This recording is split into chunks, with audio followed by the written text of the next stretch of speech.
Ever ask yourself, will my colleagues judge me if I speak a certain way? Is everyone talking behind my back? Do you feel like no matter how hard you try, people are still keeping you at one arm distance? Welcome to my podcast. I am Sia Singh, a counseling psychologist at Antarman.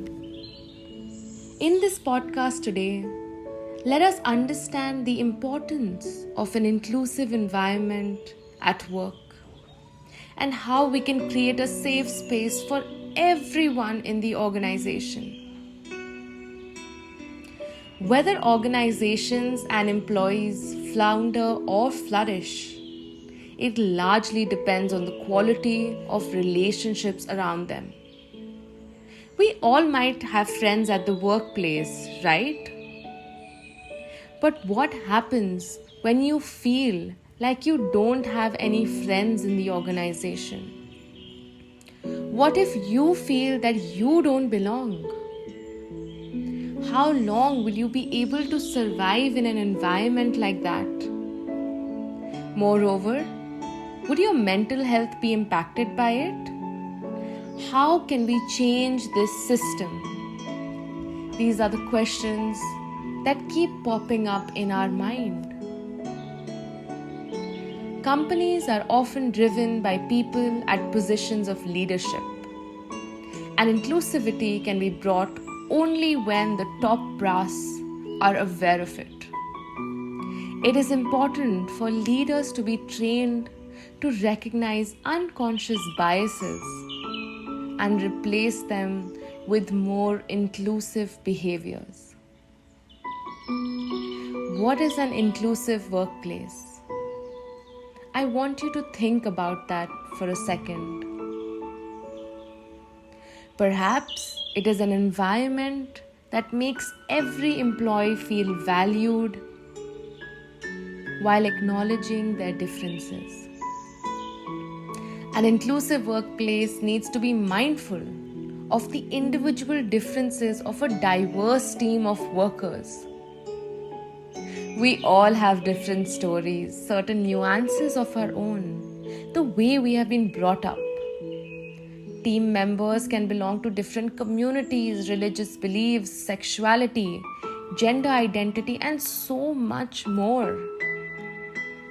Perhaps creating an environment where individuals get an opportunity to share their stories and get an understanding of different perspectives can broaden the horizon for inclusivity. Celebrating these differences might be an important step towards promoting inclusivity. An important facet of promoting inclusivity is to have an open working environment where there is open communication between employees across hierarchies and between employees and company leaders. A place where people feel safe, where they feel heard and valued, and where they perceive that their opinions count. That is an organization which will be able to bring about a change in the system. How can we accomplish this? It's a question that will make us wonder. How can we ensure that employees are comfortable with sharing their grievances with the policy makers? Very rarely would an employee walk into their supervisor's office and open about the difficulties that they have been facing at work or outside the workplace. We all tend to keep it hush-hush.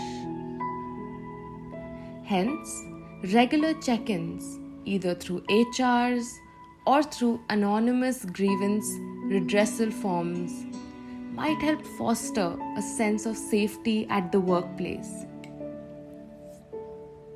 It may provide a platform for individuals to have a safe space to be able to express their difficulties.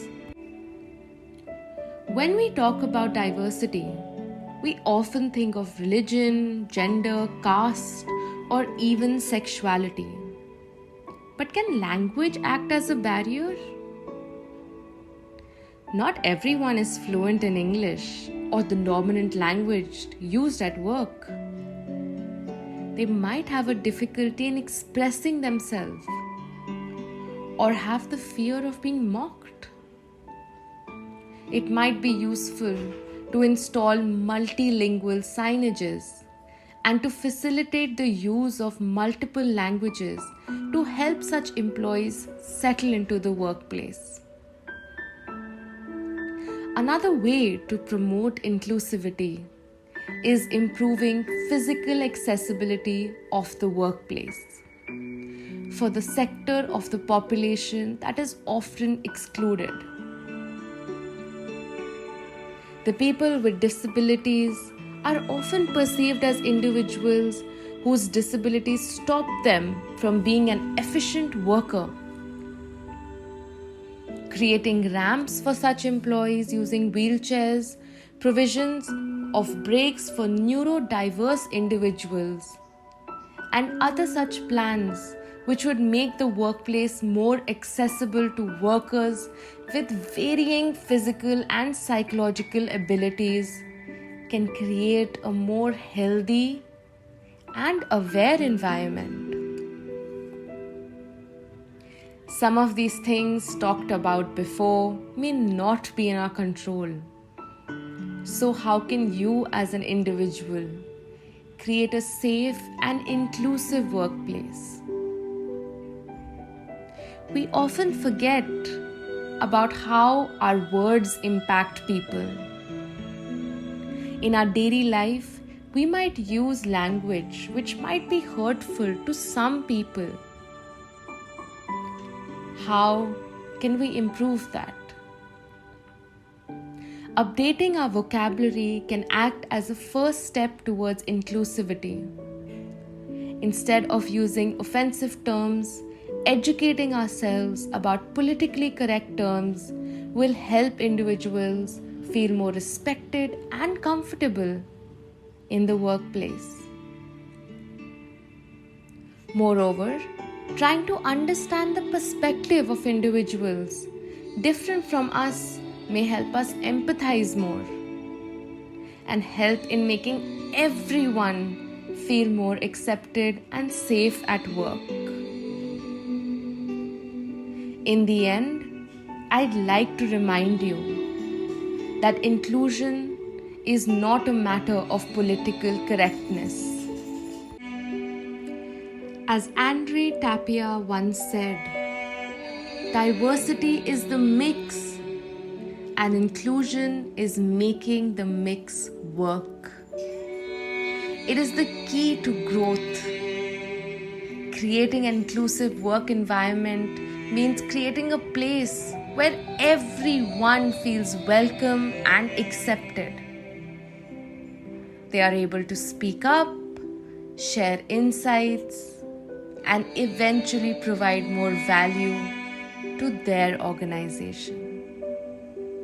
Thank you for tuning in to my podcast today.